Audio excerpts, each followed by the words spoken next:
Well, we were calling. Thanks for tuning into this broadcast. Of course, we were calling this budget as the Rescue Act, and boy, for the equity markets, it's certainly been one.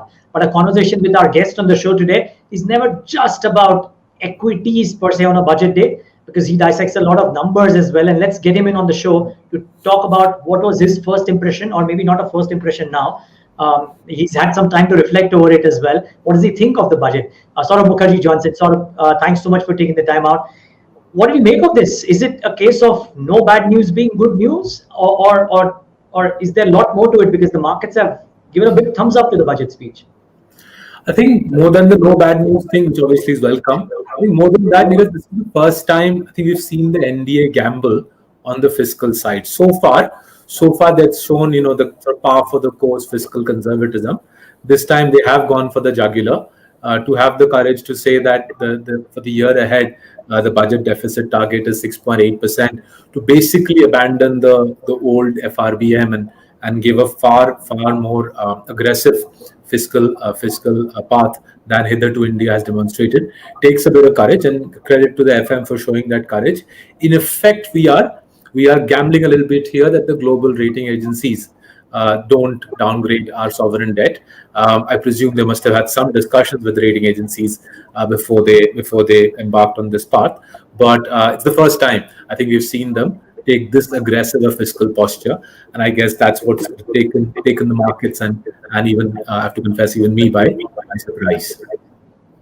So just a quick thought. Nobody knows anything, of course, but a recent conversations with a couple of global brokerages seem to suggest that their conversations with rating agencies also were that if countries like India or some of the others do go on and in these circumstances tinker around a bit with the fiscal deficit numbers, it's okay as long as that money is being spent for productive use.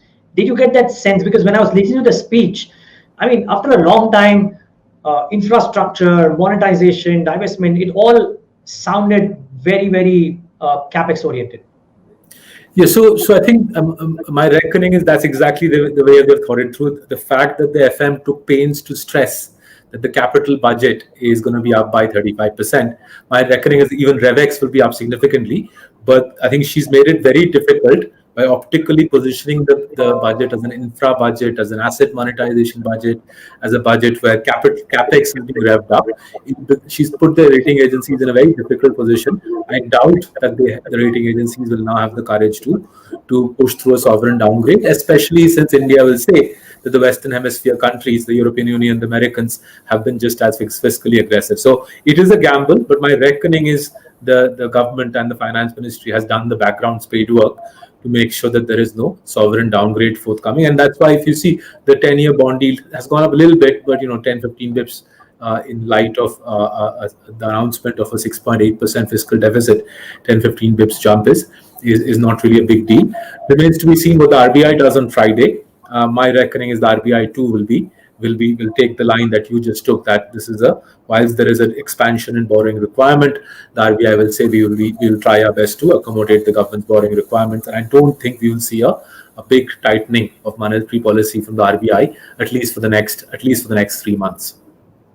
Saurabh, did anything in the math confuse you or worry you one bit? I mean, they did mention that for the next 2 months they'll come to the market for 80 or 1,000 crores, but for FY22. The only thing that I was trying to wrap my head around was that the divestment number is a bit lower than what most people were working with. I mean, most reports that I read was about 2.1 lakh crore. They pegged it at 1.75, and the fiscal deficit number is a bit higher than again what people were working with. Any thoughts on or any numbers or any maths that you still have to wrap your head around? So I think there's a sequence that I think she was alluding to. The sequence seemed to be that they create the bad bank or ARC. They also create this SPV for selling PSU land, and I presume that before the PSU banks are privatized, this bad bank, this ARC, will have to get into action and take some of the toxic assets off the PSU bank's balance sheet to hasten the privatization of the PSU banks. Now, how exactly the bad bank will get funded, Neeraj, wasn't made apparent. Whereas on the infra DFI, She did say that the government will provide 20,000 crores. On the bad bank, I didn't hear of a number where the government will provide X amount of number. And yet it looks logical that the bad bank gets created first. That takes some of the PSU's weakest assets off the PSU balance sheets, and then you push through the two PSU privatizations that she spoke about.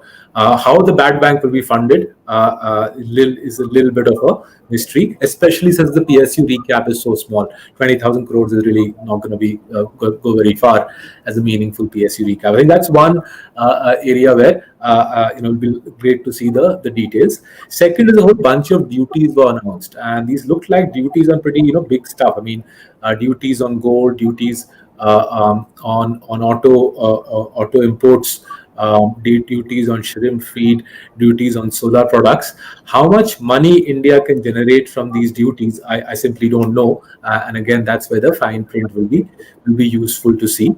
And furthermore, the most sort of, I suppose, if you have to be cynical about it, when the FM announced all the health-related outlays, Swasth Bharat, Swasth Bharat, she said that the spend she announced are spread over 5 years.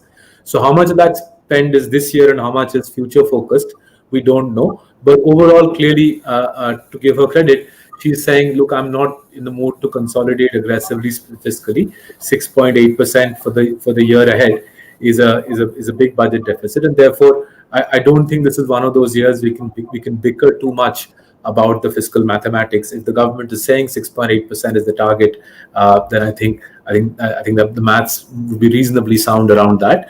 I think from a stock market perspective, though, it'll be great to understand how will the bad bank be funded, how much money will it have, and how quickly will it take the weak assets of the PSU banks. Is there a sequence there around what sort of assets will be taken off PSU banks' balance sheet at the outset?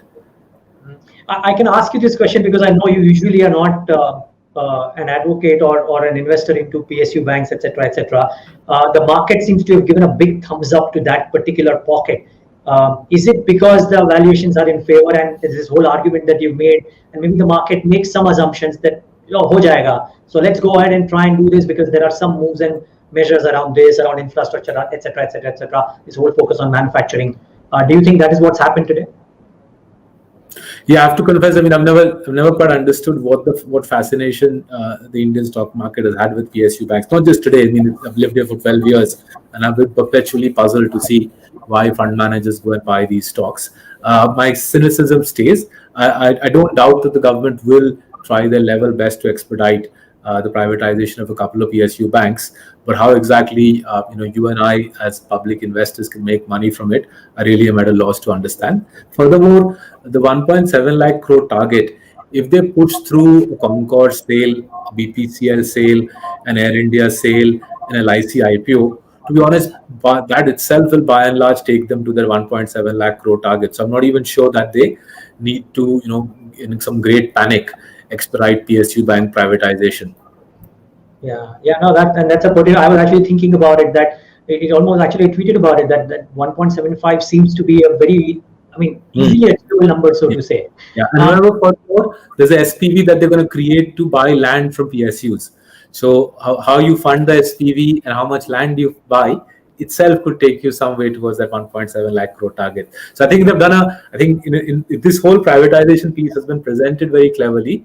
ARC banao, SPV banao, and then use that as a way to, what should I say, deep pressure, reduce the amount of pressure that the government has to deliver privatization swiftly. And by putting a 1.7 lakh crore number, the government is indicating to the financial markets that I am in no rush. I've got good assets. I'm in no rush. I will look for top dollar when I sell these assets. Yeah, and clearly evident from the behavior in the recent past as well. So sort of my question to you therefore is, does this budget, I know one days or one event doesn't really make or change an investment philosophy, but I'm still asking you that there is such a large focus on manufacturing stroke capex, the textile park and all that announcement as well, plus DFI as you mentioned. Does this make you look at or want to look at a pocket which hitherto you may not have, because you consistently follow that difference between the cost of capital versus the ROCE formula? But does this kind of make you think that, okay, let's try and look at some other pockets as well? Yeah. So I think where people who sort of follow the budget and follow macro, right? They, I think, often lose sight of that. There are two different things one needs to think about. The government is thinking about growing the economy. The government wants to prioritize infrastructure, health, financial sector reform. All of that is good stuff, right? But you and I, right? Investors are not going to make money from top line growth. So, just to take an example, even if the government, pushes through road sector, further road building. I think they've done a super job on road building. The government pushes through the whole build out of the infra piece. There isn't any money to be made for the shareholders, for the investors out there, retail investors out there.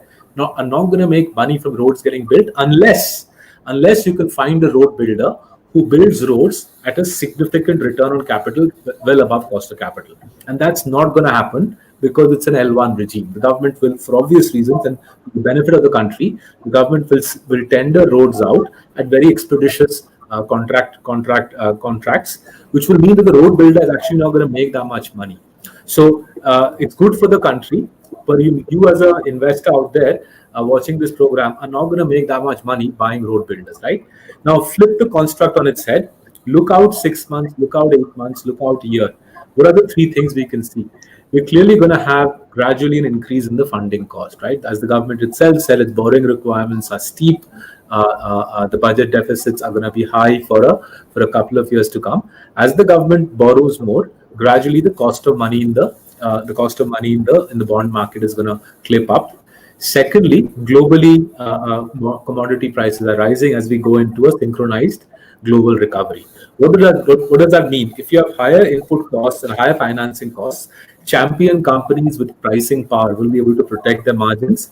Weaker companies who don't have the pricing power will see margin pressure. So the economic growth cycle has been triggered partly by the Western central banks, partly by the government's budget. Great news for us. We're probably looking at 2, perhaps 3 years of growth up cycle. But if you as an investor want to make money from that, look to invest in companies who can protect their margins, protect their return on capital as we go into a growth up cycle. Don't get caught in this trap of looking for companies who can grow their top line but without generating free cash flow, because you ain't going to make any money from investing in companies who benefit from top line, but the bottom line and the free cash flow doesn't come through. Got it. Sort of last question, really, and more something that you may have done in your previous avatar and not necessarily as the fund manager that you are doing right now, but not necessarily timing the market, but do you reckon that the movements will be more global oriented and people shouldn't worry too much about these valuation noises that are there? Anybody out there who's looking at PE multiples today, you really need to go and get a checkup. You cannot be looking at PE multiples at the beginning of a 3-year or even if you're cynical, a 2-year economic recovery. We've already seen in the December quarter results 20, 30, 40% PAT growth from large companies. And remember, the December quarter results don't have a favorable comparable. It's not as if December, the year to December 19 was some sort of affected quarter. Now that the year-on-year comps from this quarter onwards, the year-on-year comparables here will become obviously favorable. You're going to get 30, 40, 50% earnings growth for 3-4 quarters. And if you are looking at PE multiples, then God help you, you will miss out on probably the best stock market rally in say the last decade and a half. Great. Saurabh Mukherjee, appreciate you taking the time out and joining us for decoding this budget in your sense. Thanks so much. My pleasure, Neeraj. Thank you for having me. Thanks a lot.